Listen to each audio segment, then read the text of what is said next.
Hey guys, finally today we're going to talk about the point slope form. And so it is on your formula chart. So this is not anything that you have to memorize. So we've talked about, you're very familiar with this slope intercept form, y equals mx plus b. We haven't talked a whole lot about standard form, though you've seen that on your formula chart also. This is point slope form. So we're going to show you how it works. We're going to show you what you can do with it. And without any more introduction, let's move on. So point slope formula is used to find the equation of the line in slope intercept form when you're only given a point and the slope. So the very first part of this says write the equation in point slope form. And this is important because a lot of times we'll have questions on tests and quizzes and stuff that say write it in point slope form, and students will not read the directions and they will write it in standard form or slope intercept form. So what we're about to do right now is super easy. So don't miss it when it says that this is all you have to do. So I'm going to use the formula again. Here it is right here. It is on your formula chart. You don't have to memorize it. I want you to know that any ordered pair that you're given is going to be represented here and here. You will not ever have to put in anything for the other x and the other y. So that means that this is x1 and this is y1.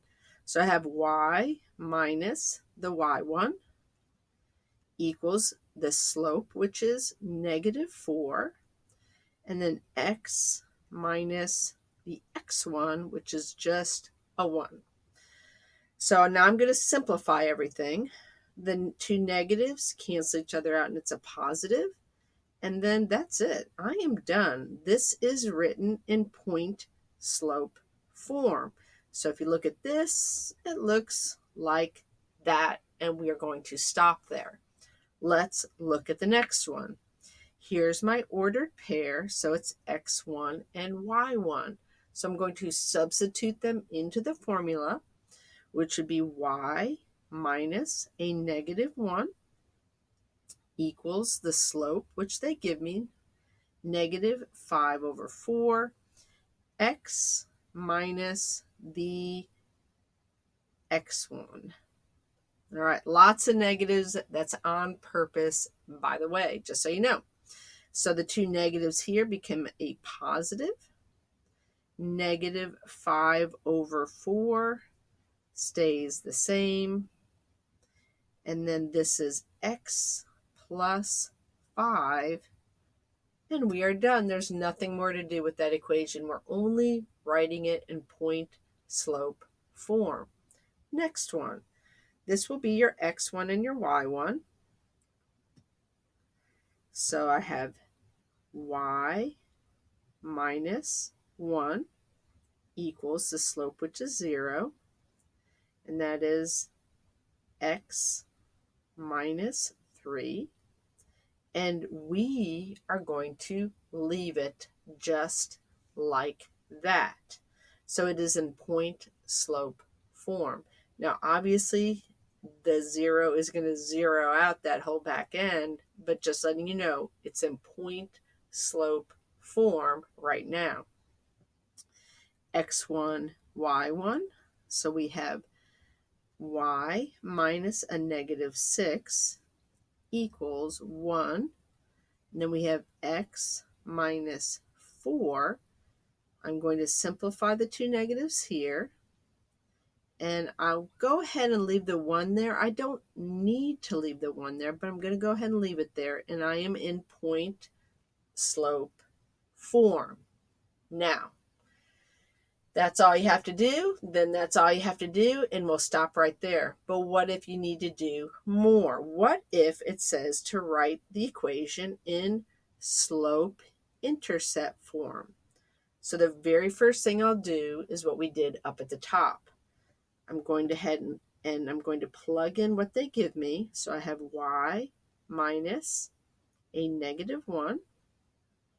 And then they gave me the slope, x minus 4. Now this time, not only am I going to simplify the negatives, but I'm going to go ahead and distribute that slope. And this is starting to look like a little bit what we did last week. I'm going to now move the 1 over. Y equals 3x minus 13. So now I am in y equals mx plus b form. So again, paying attention, this particular question or example said write it in slope-intercept form. Let's try another one. X1, y1. So we have y minus 5 equals the slope, and then x minus 8. Now I'm going to distribute or clean everything up. 3/4 x minus 23/4 times 8. Again, you could do this in your calculator. Just showing you what's going on in my head. So we have a -6. Because it's 3/4 times a -8. We have a -6. Now I'm going to move things around to get it in slope-intercept form. And here is my final answer in y equals mx plus b form. Let's look at the next one. Now this one, I'm given the information, and I'm not given the slope, but I have enough information to find the slope. I'm not going to substitute these two ordered pairs in for the x, the y, the x1 and the y1, because I only am going to always substitute one ordered pair in. But I can take this information here and I can go ahead and use it to find the slope. So the slope again is y2 minus y1, x2 minus x1. This is on your formula chart. You don't even have to memorize it. 4 minus 2, 3 minus a -1 is a 2 over a 4, which is a 1/2. So my slope is half. Now, it doesn't matter which ordered pair you select. You can select either ordered pair. I'm going to pick the one that does not have any negatives in it. Going back to the point slope formula, that would be y minus 4 equals 1/2 x minus 3.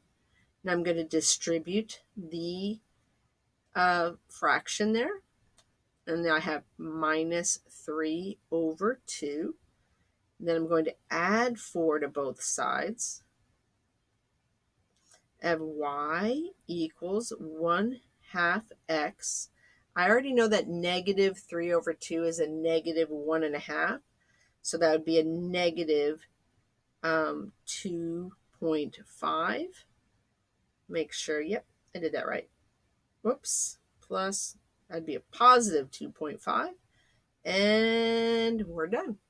Okay, I could also have left that as a fraction at the end, but we're good to go, and I am finished. All right, kind of try to give you every kind of scenario you might see, at least at this pre-AP algebra level. Good luck. Don't hesitate to ask questions, and I'll see you later. Bye-bye.